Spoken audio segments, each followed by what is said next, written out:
Salamlar, vaxtınız xeyir olsun. Mən Adgözəl Lakşin, insan psixologiyası metodistiyəm. Bugünkü mövzumuz tamam fərqli olacaq.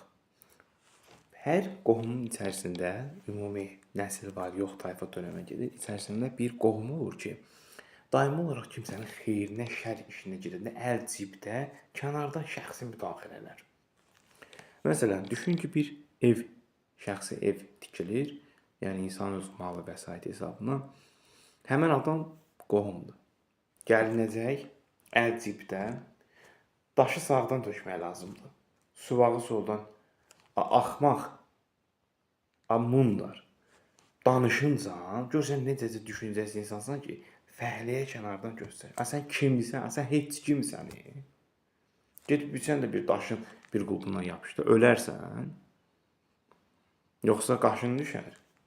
Və nəticə etibarilə də nə qədər qeyd etsəsə, çox acı reallıq budur.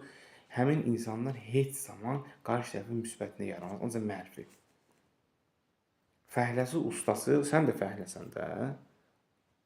Daşı yerə tullayıb, deyək ki, küçük, çox qeyd etdik səslənsə də, bu insanlara alınacaq cavab budur. Gəl, sən də götür. Gəl işlədə sən də. Əl cibdə, kurtkasında, kostyumunda göstərişin. Onu apar, buna gətir. Kimsən də sən? Bu evin yəsi qalıb bir qıraqda. Yəsizdir bura. Yoxsa sənin evin yəsizdir. Başsız qoyub gəlib. Hər zaman belə qohum əqrabaların əksəriyyətində bu tip insanlara rast gələ bilərsiniz. İstənilən bir xeyir məclisi yaxud şər məclisi olsun. Heç zaman müsbət yanılır. Ancaq mənfi və negativ hallarına qarşı tərəfi manipulyasiya edici, güya hər hansı bir iş görür. Amma heç bir işin yəsi deyil. Belə. Çalışın bu kimi insanlardan da uzaq olun. Seanslarımız əyani və onlayn şəkildə həyata keçirilir.